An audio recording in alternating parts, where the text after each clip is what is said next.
Ó São Pedro, pedra forte, rocha firme do Senhor, intercede pela gente. Nosso apóstolo pastor, reza pela tua igreja, São Pedro protetor. Reza pela tua igreja, São Pedro protetor. Olá, meus irmãos, minhas irmãs, muito bom dia. Bem-vindos ao nosso Comunidade em Oração desta segunda-feira, dia 23 de junho. Estamos aí no novenário de nossa paróquia, em honra e louvor a São Pedro, apóstolo da esperança. Já vamos caminhando para o dia de hoje, quarto dia de nossa novena. Hoje nós queremos trazer ao coração de Jesus, mais uma vez, a vida de nossas comunidades e de todos aqueles que rezam conosco, que pedem as nossas orações e que fazem esse itinerário espiritual tão bonito e tão fecundo. Queremos rezar pela nossa unidade enquanto paróquia. E no dia de hoje nós nos alegramos com o aniversário da Rubervânia Schmidel, lá de Pancas, e com a Roselane Alvim, a Rose, aqui de nossa paróquia. Ela que é coordenadora da nossa casa de acolhida, também está no SCC, uma liderança com um brilho todo especial e certamente aquela que coloca de modo generoso os seus dons a serviço. Só desejo a vocês muita saúde, muita paz, para que vocês continuem servindo e colocando seus dons a serviço do reino de Deus. Iniciemos então, em nome do Pai, e do Filho, e do Espírito Santo. Amém. Do Tratado sobre a Verdadeira Imagem do Cristão, de São Gregório de Nissa, Bispo. O cristão, outro Cristo. Paulo sabe quem é Cristo, mais acuradamente do que todos. Com efeito, por suas atitudes, mostrou como deve ser quem recebe o nome do Senhor, porque o imitou tão exatamente que revelou em si mesmo o próprio Senhor. Por tal imitação cheia de amor, transferiu seu espírito para o exemplo, de modo que não mais parecia ser Paulo, e sim Cristo, como ele mesmo bem o diz, reconhecendo a graça em si. Quereis uma prova daquele que em mim fala, o Cristo, e mais, vivo eu, já não eu, mas é Cristo que vive em mim. Manifestou então para nós que força possui este nome de Cristo, ao dizer que Cristo é a virtude de Deus, a sabedoria de Deus, e deu-lhe os nomes de paz, luz inacessível onde Deus habita, expiação, redenção, máximo sacerdote e Páscoa, propiciação pelas almas, esplendor da glória e figura de sua substância, Criador dos séculos, alimento e bebida espirituais, pedra e água, fundamento da fé e pedra angular, imagem do Deus invisível, grande Deus, cabeça do corpo da igreja, primogênito da nova criação, primícias dos que adormeceram, primogênito entre os mortos, primogênito entre muitos irmãos, mediador entre Deus e os homens, filho unigênito, coroado de glória e de honra, Senhor da glória, princípio das coisas e rei da justiça, e ainda de rei da paz, rei de tudo, possuidor do domínio sobre o reino que não tem limites. Com esses e outros nomes do mesmo gênero, designou Cristo nomes tão numerosos que não se pode contá-los com facilidade. Se forem combinadas e enfeixadas as significações de cada um, eles nos mostrarão o admirável valor e majestade desse nome, Cristo, que é impossível de traduzir-se por palavras, mas pode ser demonstrado na medida em que conseguimos entendê-lo como nosso Espírito. Por ter a bondade de nosso Senhor nos concedido o primeiro, o maior e o mais divino de todos os nomes, o nome de Cristo, nós somos chamados cristãos. É necessário, então, que se vejam expressos em nós todos os outros nomes que explicam o nome do Senhor, para não sermos falsamente ditos cristãos, mas o testemunhemos com nossa vida. Que assim possa ser, meus amados irmãos e irmãs, e pedindo sempre a Deus a graça de sermos solícitos à presença do Senhor em nossa vida. Pelo batismo nós somos configurados a Cristo, onde nós morremos para aquilo que é velho e nascemos para uma vida nova. Vida que passa pela cruz, pela obediência, vida que passa pela entrega total de Cristo por nós. Que assim então nós nos acheguemos cada vez mais a essa autenticidade e a essa identidade de cristãos.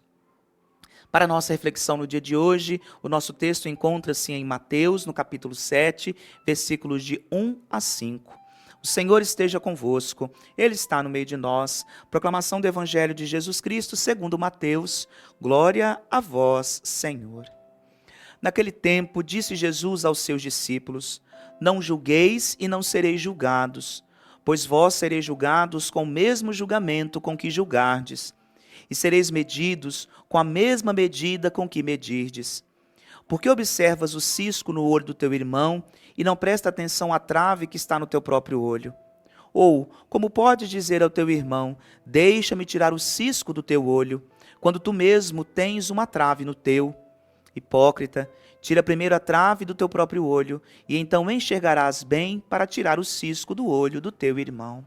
Palavra da salvação. Glória a vós, Senhor. Um dos maiores desafios que nós encontramos, meus irmãos, minhas irmãs, em nossas vidas, se deparam nas nossas relações. Se relacionar com o outro é muito exigente porque nos coloca diante de algumas circunstâncias com as quais nós não sabemos lidar. Nós gostaríamos muito, por exemplo, que as pessoas fossem a nossa imagem e semelhança, né?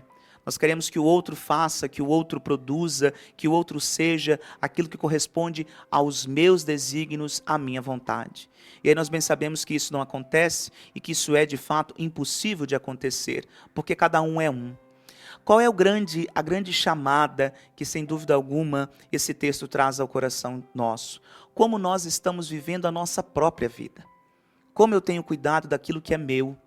Como que eu tenho vivido aquilo que Deus me apresenta? Como eu tenho colocado à disposição os dons que são dons para o serviço do outro e não para o enriquecimento próprio? Como eu tenho colocado aquilo que tenho, aquilo que possuo a serviço do outro? Como eu tenho sido para os meus irmãos e irmãs? Por que isso? Porque se nós queremos uma vida tranquila, uma vida boa, uma vida onde nós vivamos em paz, por exemplo. Acho que é isso que é o desejo de todos nós, vivamos em paz, viver em paz. Será que nós temos sido promotores dessa paz? Será que nós temos colocado o nosso coração de bom grado a serviço dos irmãos e das irmãs? Porque aquilo que eu não quero para mim, eu não vou fazer para o outro. Então, às vezes, nós passamos uma vida inteira cuidando da vida do outro, julgando o outro, indo atrás do outro para prejudicar. Tem gente que só cresce na vida prejudicando o outro. E às vezes paga de bom moço. Às vezes tem uma casca muito bem formada, muito bonita aos olhos dos outros, mas por dentro está podre, já deu errado como pessoa. Aqui Jesus está falando para que nós possamos dar certo enquanto discípulos, mas também enquanto pessoas humanas. Não é possível nos colocarmos no mundo indiferentes à realidade do irmão. Por isso, aquilo que toca a minha vida e que eu quero de bom para mim, eu também tenho que tocar a vida do irmão. Se eu não quero ser julgado, eu não julgo. Se eu não quero ser medido por um erro, eu não vou acentuar o erro do outro. Cada um sabe daquilo que vive. Cada um sabe dos passos que dá em seu caminho. Só que é preciso que nós tenhamos, no mínimo, meus amados, solidariedade. É o que mais caro custa a nós no dia de hoje. Sermos solidários aos outros, e não julgadores, e não mercenários, e não aqueles que pesam e que tornam o caminho do outro impossível. Então vamos dizer assim ao Senhor no dia de hoje: aquilo que eu gostaria para mim, eu vou fazer ao meu irmão. Ah, mas meu irmão não faz para mim. Não tem problema, faça você a sua parte. Tenha você esse sentido claro da caridade fraterna. Não espere do outro, faça você. Acho que isso é mais importante para que a gente possa crescer e, sobretudo, para que a gente tenha a vida de Deus em nós. E nessa segunda-feira celebraremos o quarto dia de nossa novena, às 19 horas, com o Padre Hans Miller, lá da paróquia Nossa Senhora da Conceição de Linhares. Celebram conosco as comunidades do Pai Eterno, São Vicente de Paulo e Jesus Crucificado. E a bênção de hoje é para os leigos e leigas, todos aqueles que são missionários da messe, que colocam os seus dons a serviço. Lembrando o nosso gesto concreto, que é material de limpeza e higiene pessoal. Você pode fazer a sua doação para que depois depois a gente possa reverter para as instituições aqui do nosso município, tá bom? Lembrando que após a missa, o serviço de cantina, também um binguinho, para podermos prolongar um pouquinho mais esta nossa unidade, esse nosso bate-papo, essa comunhão bonita que tem sido ao longo destes dias. O Senhor esteja convosco, Ele está no meio de nós. Por intercessão de São Pedro, abençoe-vos o Deus Todo-Poderoso, Pai, Filho, Espírito Santo. Amém. Louvado seja o nosso Senhor Jesus Cristo, para sempre seja louvado. Muitíssimo obrigado pela sua companhia. Tenha uma excelente segunda-feira. Com a graça de Deus, nos veremos amanhã. Tchau, tchau. Igreja São Pedro protetor, reza pela tua igreja, São Pedro protetor, reza pela tua igreja, São Pedro protetor.